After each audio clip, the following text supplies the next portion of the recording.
मुझा प्यारा भाइरो ऐं मुझियूं प्यारियूं भेनरूं ऐं सिंध वासियो, अॼु बुख हड़ताल जो 4 ॾींहुं आहे ऐं मां पाणी ते अञा ताईं मुंहिंजी सिहत ठीकु आहे ऐं मां रूहानी तौर ते पाण खे तमामु मज़बूत सम्झो आहे ऐं ही बाक़ी जेके अॻियां ॾींहं आहिनि से बि गुज़री वेंदा।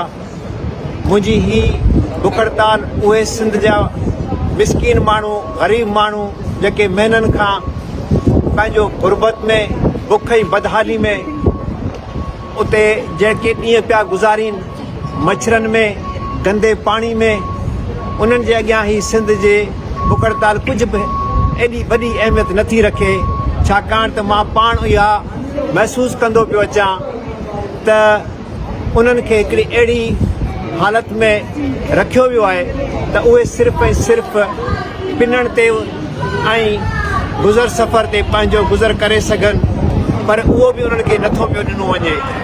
तंहिंजे करे ज़रूरी आहे त उहे माण्हू जेके हिते ॿाहिरि पंहिंजे आरामदाग में सुता पिया आहिनि, सुकून सां सुता पिया आहिनि, या उन्हनि खे इहो सम्झ में ॻाल्हि नथी अचे त जदोजहद छा आहे, आज़ादी छा आहे। मुंहिंजो ही मिशन, मुंहिंजो ही मक़सदु सिर्फ़ु यूनाइटेड नेशन जे अॻियां न, पर सिंध जे अंदरि हिकिड़ी इनक़लाबी जदोजहद पैदा करण जो बुनियादी मक़सदु आहे। तव्हांखे ॿुधाईंदो हलां, मूं वटि पंहिंजी रिथाबंदी आहे त यूनाइटेड नेशन में, अक़वाम मुतहिदा में न्यूयॉर्क में ऐं अक़वाम मुतहिदा जनीवा में ऐं यूरोपियन पार्लियामेंट में ऐं दुनिया जे ॿियनि मुल्कनि में सिंध जो नालो मथे थिए, सिंध मथे थिए। छाकाणि त मूं महसूसु कयो आहे त जेकॾहिं हिकु माण्हू बि पंहिंजी सही ॻाल्हि ते बीह रहे त पोइ उन जे पोयां ॿिया माण्हू अचणु ज़रूरु शुरू थींदा।